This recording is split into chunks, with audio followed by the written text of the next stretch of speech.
Good morning. Today is Wednesday, the 6th of May.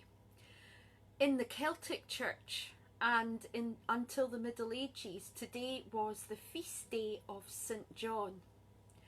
Ancient Celtic Christians differed from the church in Rome at the time, and they valued St. John's Gospel above any other writing in the New Testament, while those in Rome held that the writings of St. Peter was by far the most important works that had been written, as Peter was the rock on which the church was built, and therefore it was very important for those who developed the church in Rome to hold on to St. Peter's writings.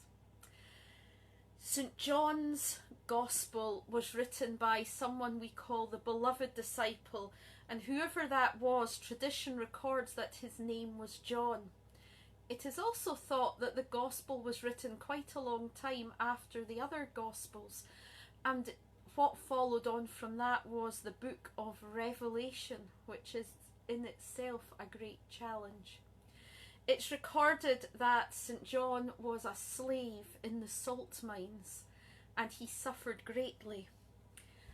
And his most important theme was that Christ was the Christ. It misses out several important themes that are in other Gospels. It misses out the Jesus' time in the wilderness, the 40 days of temptations, but his great message is that Jesus is the Christ, the great I am, or in Hebrew, God. Let me read from St. John's Gospel. Do not let your hearts be troubled. Believe in God, believe also in me. In my Father's house are many dwelling places. If it were not so, would I have told you that I go to prepare a place for you? And if I go and prepare a place for you, I will come again and take you unto myself, so that where I am, there you may be also. St. John had a great deal of endurance in his life. Endurance in suffering and endurance in hope. So let's think a little bit about endurance today. In War and Peace, Leo Tolstoy said, "A man on a 1,000-mile walk has to forget his goal and say to himself every morning, today I'm going to cover 25 miles and then rest up and sleep." We now know that lockdown is a marathon, not a sprint. You might even call it the 1,000-mile journey. I have always admired endurance athletes. Their stamina and their determination is an inspiration to those of us who are not so much that way inclined. Although in a little way, I think we're all turning into endurance athletes.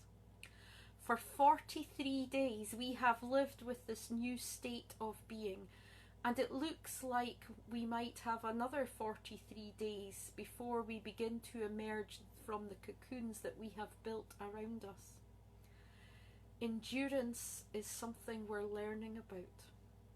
And I think Tolstoy's perhaps right. We need to concentrate on the day in hand, what we can achieve today. So let's put one foot in front of the other, one drawer to be cleaned before the next one plant planted in the earth, one smile given and received. And let's leave the 1,000th mile until we get there. I don't know what it's going to look like when we get there. I don't quite know what it looks like today. But every day when I think about what will it be like when we get out of lockdown, I think it changes a little bit for me as time goes on and hopes and attitudes change.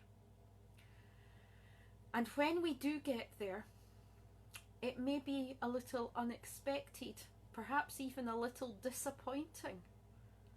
Endurance, according to Romans chapter 5, produces strength of character, and that in turn produces hope. And we can all do with a little bit of hope to go with the endurance at the time. I'd like to think that we can all find ways, each of us, to live hopefully today. And that includes giving thanks for the small things here and now, being kind to each other, being kind to ourselves, in the knowledge that we will get there one step at a time.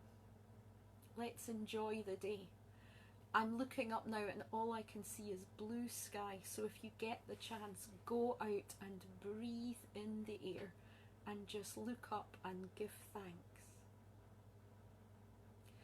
As we rejoice in the gift of the new day, so may the light of your presence, O God, set our hearts on fire for you, now and forever. Take care. Kate will be with us tomorrow morning, giving her thought for the day, her first one, and I'll be back on Friday, VE Day, 10 o'clock, to think a little about peace and how we make peace. So take care, and I'll see you soon.